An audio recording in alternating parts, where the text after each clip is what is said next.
پانا مبارک صاحب مبارک تا پیش کو شکریہ ادا ډیره موده پس راغیا پانا مبارک ور سره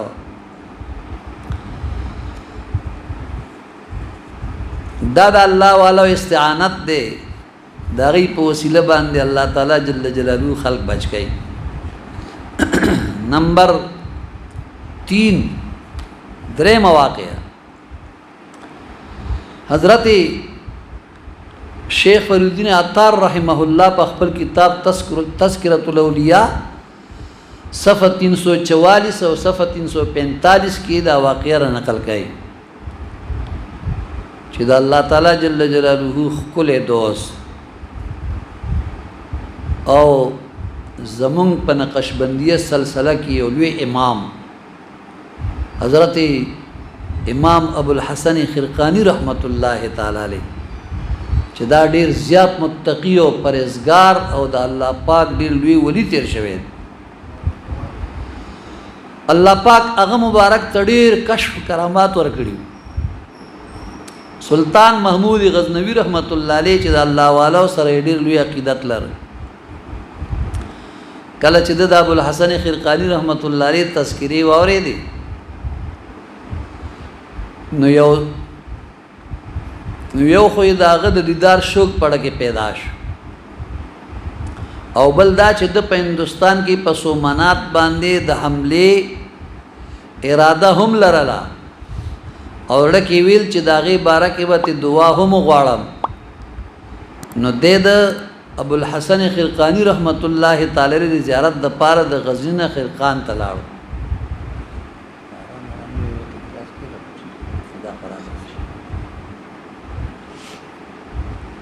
زما خبره ته خیال لګن تاسو توجه دې ماتوي.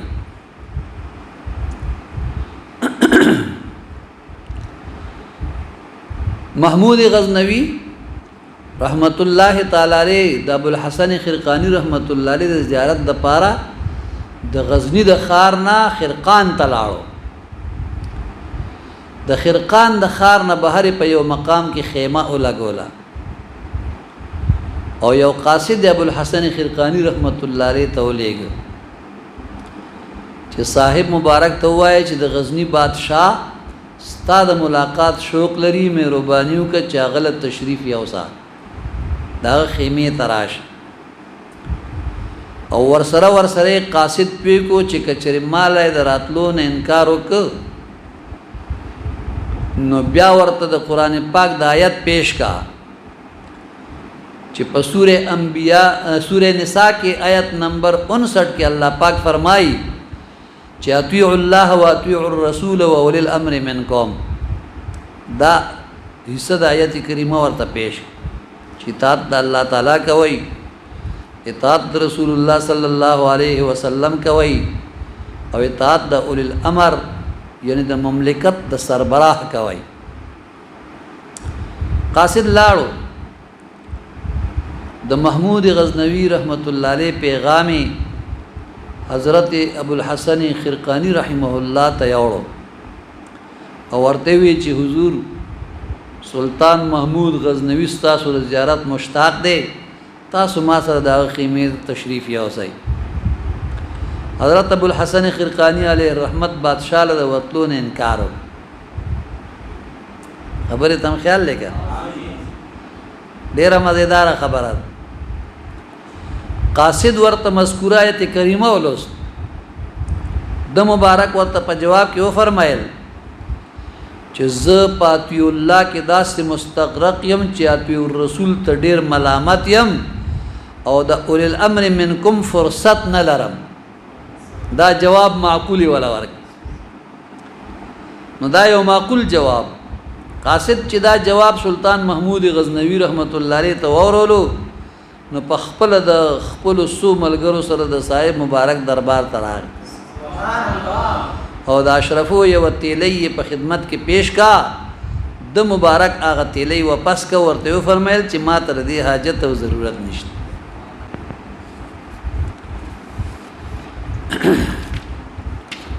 د ابو الحسن خرقانی رحمه الله مختا ډیر په ادب باندې کې ناز دوزان هغه مبارک ورته توجه د د پسترګو باندې اوخ کې را روانې شو او بیا چې دی ابو الحسن خرقانی رحمت الله تعالی علیه ورته فرمایل چې وایا څه مقصد دی نو دا ورته وی چې دعا راغلی يم دعا راتو کې نیت میکړې دی په هندستان کې سومنات باندې حمله کول غواړم تاسو ما سره خپل دعا شامل حال نو هغه مبارک ورته دعا موکا او خپل یو زوړ قمیص مبارک نه جبه مبارک ورلا په تحفه کې ورک او بیا ورته فرمایل چې کله درته څه مشکل پیښ شو نو بیا زما دا قمیص مبارک یعنی زما دا جبه مبارک الله ته په وسیله کې پیش کا دا بیا الله ته وسیله کې پیش نو الله پاک به مشکل آسان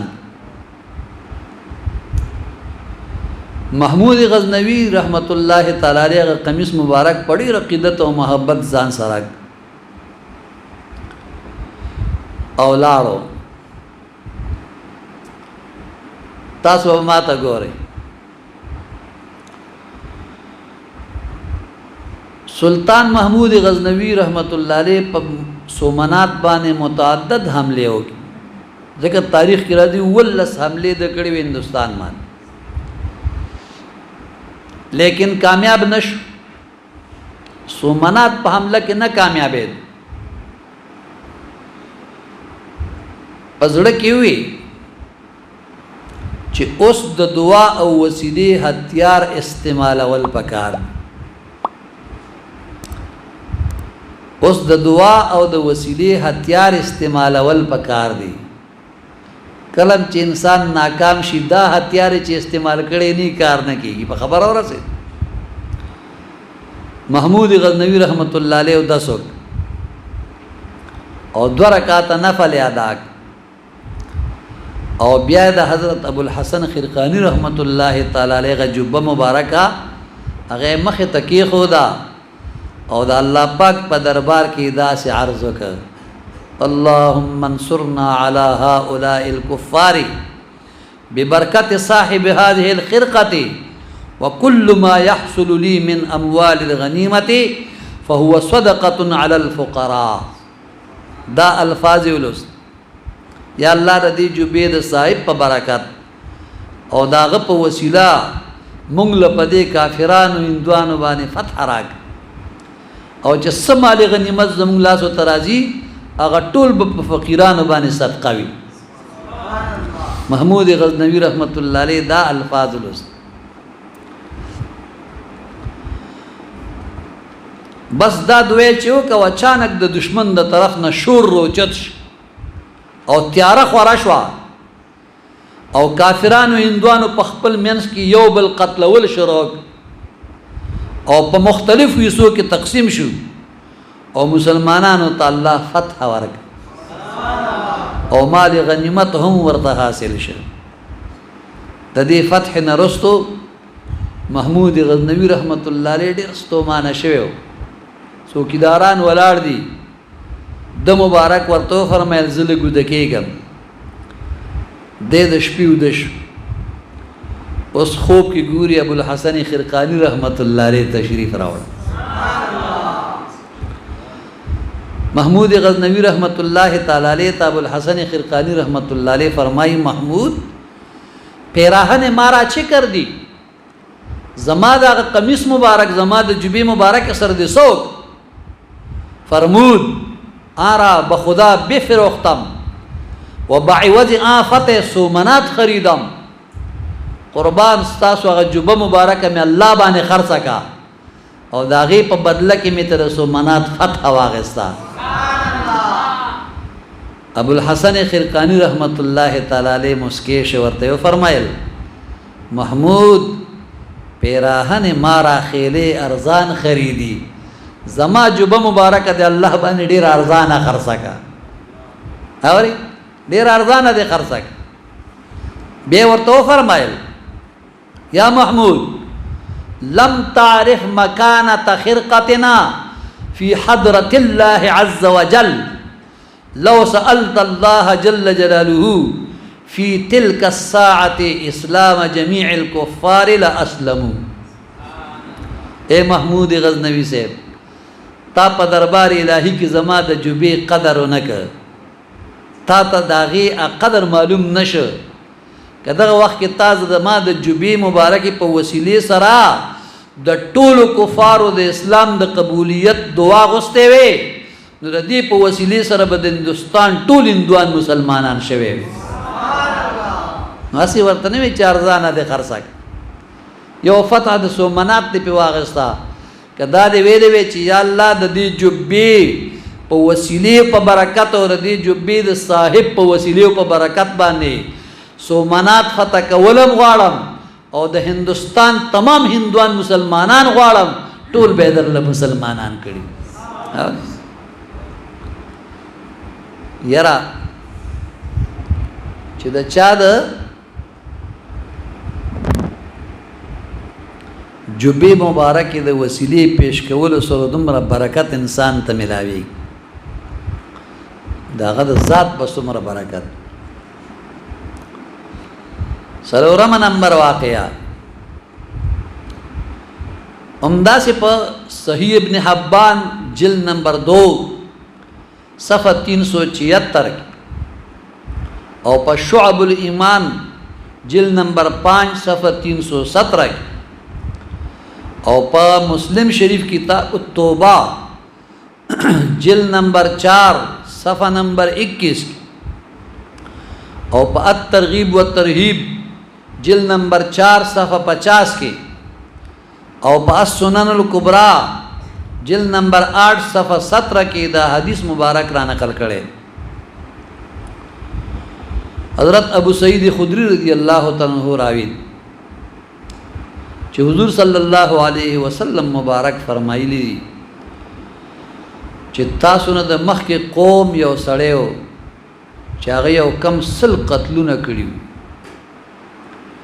بیا د خلکو نه په مخ د ځمکې د لوی عالم په باره کې تپوس وکړ، خلکو دې یو راهب ته ولېږه، راهب له چې راغی راهب د عیسایانو یو عالم ته وایي. اوس هغه راهب له چې راغی ورته وی چې ما یو کم سل قتلونه کړي، زما د پاره د توبې څه گنجائش ته دی او کنه؟ هغه ورته وی چې نه، بلکې ستا د وجه نه چرته په ما باندې عذاب را نشي، زر زما له دې ځای نه لاړ شه. بدوی چې د توبې گنجائش هم نشته او زما د وجه نه پتا باندې چرته عذاب را نشي، نو بس بیا سره یو کم سل عدد ساتم، یو کم سل عدد پورا کومه ولې نه پرېږده چې سل پوره شي. بس تورې رویسته هغه راهب هغه عالم هم قتل او عدد د سلو یې پوره کړ. بیا د خلکو نه د لوی عالم په باره کې تپوس وکړو، خلکو ورته د بل لوی عالم پته ورکړه، دی هغه عالم له لاړو ورته ټول حال وی چې زما د پاره د توبې څه گنجائش ته دی او که نه؟ هغه عالم ورته وی چې ستا او د توبې ترمنځ څوک حایل کېدی شي، خو ته داسې وکړه چې فلانی کلی ته لاړ شه، هغلته د الله نیکان بندګان اولیاء کرام د الله پاک عبادت کوي، ته هم لاړ شه د هغوی سره شامل شه او د الله په حضور کې توبه وباسه او عبادت کوه او خپل کلي ته واپس مه ځه، ځکه چې هغه د بدۍ ځای دی. الغرض دی د هغه ځای نه روان شو او د اولیاء کرام هغه کومه یعنی بستی چې وا کلی و د هغې په طرف باندې روان، په منځ لار کې ورله مرګ را، د رحمت د فرشتو د عذاب د فرشتو په منځ کې جګړه پیدا شو. نبی کریم صلی الله علیه و آله وسلم فرمایي د رحمت فرشتو وی چې د زړه نه تایب شوی و او د الله پاک طرف ته روانو د دې وجنه د جنت حقدار دی د عذاب فرشتو وی چې نا سل قتلونه کړي او ډېر سخت ګناهګار دی د دې وجنه دی به جهنم ته ځي بیا یو فرشته د انسان په شکل کې دوی لراله نو دوی هغه په خپل منځ کې ثالث مقرر ته زمونږ دا فیصله وکړه دې ثالث فرشتي ورته وی چې تاسو د دواړو کلو په منځ کې فاصله ناپ کړئ کوم کلی ته چې دې نږدې وي نو د هغه کلي د اوسېدونکو په حساب کې راولئ فرشتو ځمکه ناپ کا نو هغوی دې د صالحینو ځمکې ته نږدې بیا موندو او حدیث شریف کې راغلی دی چې یو لیش را نږدې و او یو روایت کې داسې دی چې د ځمکې ناپ کا نو بالکل په دې منځ کې ناپ برابر راغی چې څومره فاصله دی یو کلی ته چې دې ته راغلی و دا